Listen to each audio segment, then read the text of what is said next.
Hi hello అందరికీ నమస్కారం. కథలపల్లికి ఛానల్కి స్వాగతం.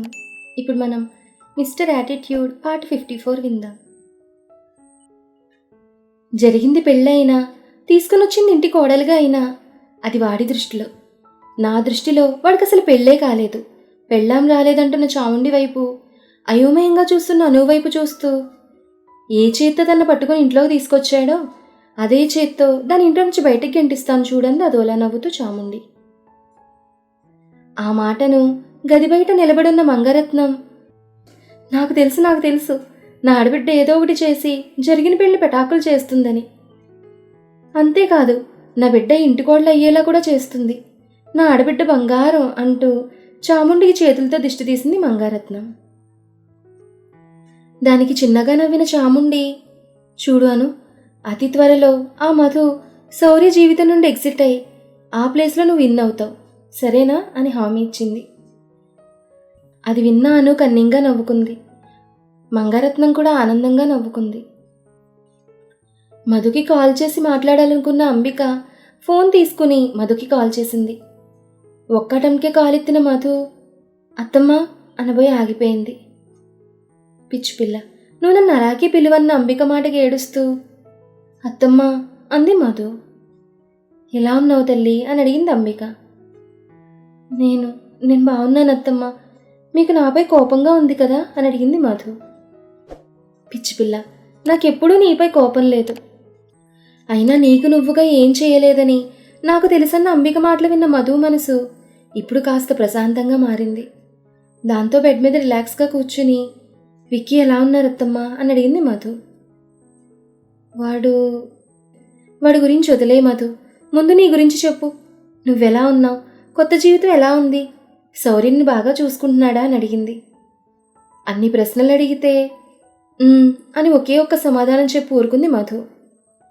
మధు సమాధానం విన్న అంబిక చిన్నగా నిట్టూర్చి, చూడు మధు, ఏం జరిగినా జరగడం అయితే జరిగిపోయింది కాబట్టి నువ్వు జరిగిన దాన్ని యాక్సెప్ట్ చేసి తీరాలి తల్లి అని చెప్పింది అంబిక.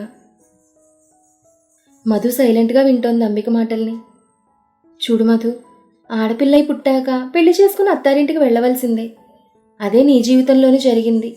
కాబట్టి జరిగిన పెళ్లిని అంగీకరించి శౌర్యను భర్తగా యాక్సెప్ట్ చేసి హాయిగా ఉండు తల్లి అంటున్న అంబిక గొప్ప మనసును అభినందించకుండా ఉండలేకపోయింది మధు.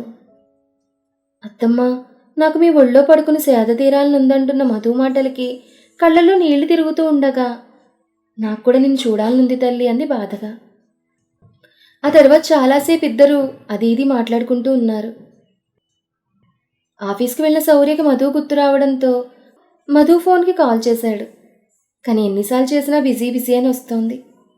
మధు ఫోన్ బిజీ అని రావడంతో ఎవరితో మాట్లాడుతోంది, నా ఫోన్ కూడా నెగ్లెక్ట్ చేసి మరి తను చేసిన ఈ తప్పుకు తనకు ఖచ్చితంగా పనిష్మెంట్ ఇచ్చి తీరాలి అనుకున్నాడు చిలిపిగా నవ్వుకుని శౌర్య. అంబికతో మాట్లాడాక మధు మనసు తేలికైంది. తప్పు చేశానన్న అపరాధ భావన కూడా తగ్గిపోవడంతో మనసు ప్రశాంతంగా మారింది. దాంతో రిలాక్స్డ్గా బెడ్ మీద పడుకుని కళ్ళు మూసుకుంది.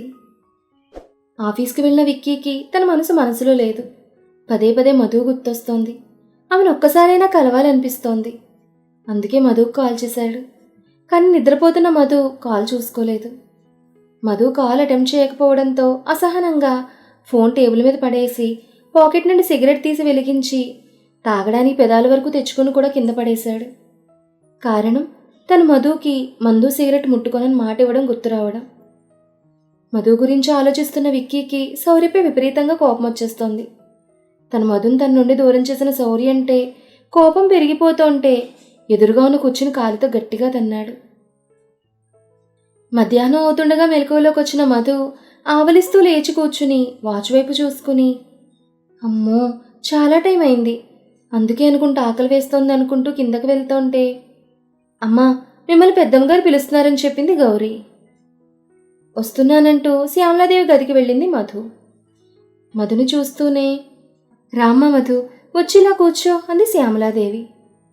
మధు చిన్నగా నవ్వుతూ వెళ్ళి శ్యామలాదేవి పక్కన కూర్చుంది.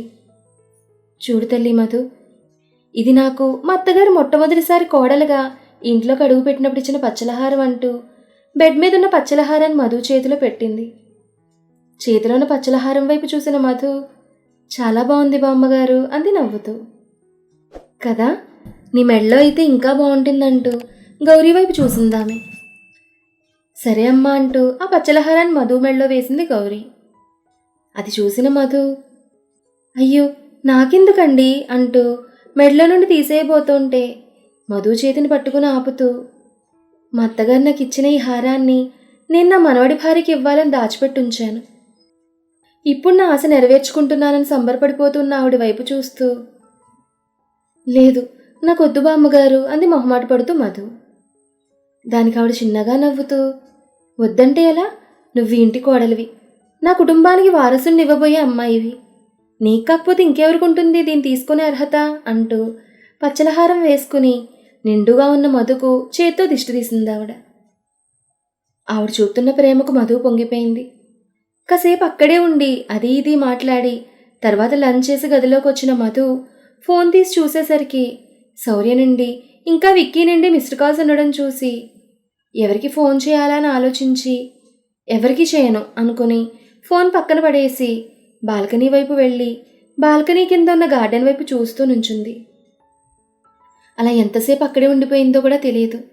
కానీ పింకీ రావడంతో ఈ లోకంలోకి వచ్చింది మధు. పింకీని చూస్తూనే, అరే పింకు వచ్చేసావా, పద నీకేమైనా తినడానికి తెస్తానంటూ కిందకి వెళ్ళింది మధు.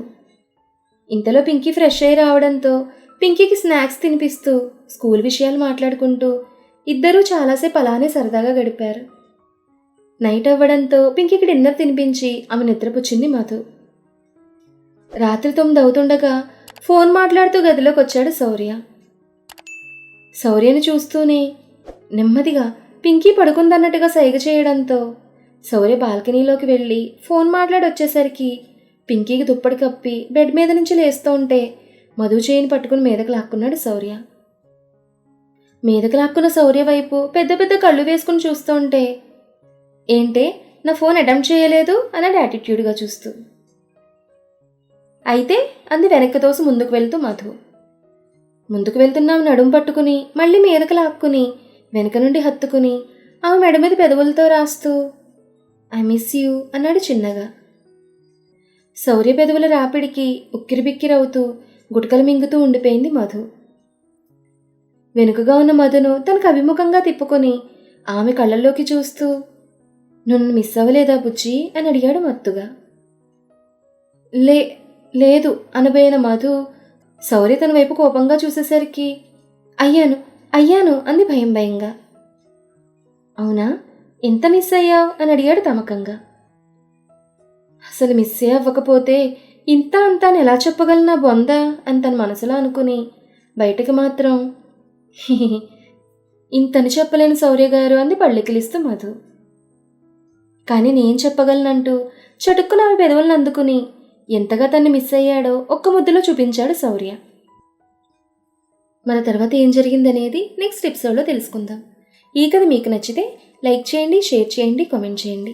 అలాగే మన కథల పల్లకి ఛానల్ని సబ్స్క్రైబ్ చేసుకొని పక్కనే ఉన్న బెల్ ఐకాన్ని క్లిక్ చేయడం మాత్రం మర్చిపోకండి. ధన్యవాదాలు.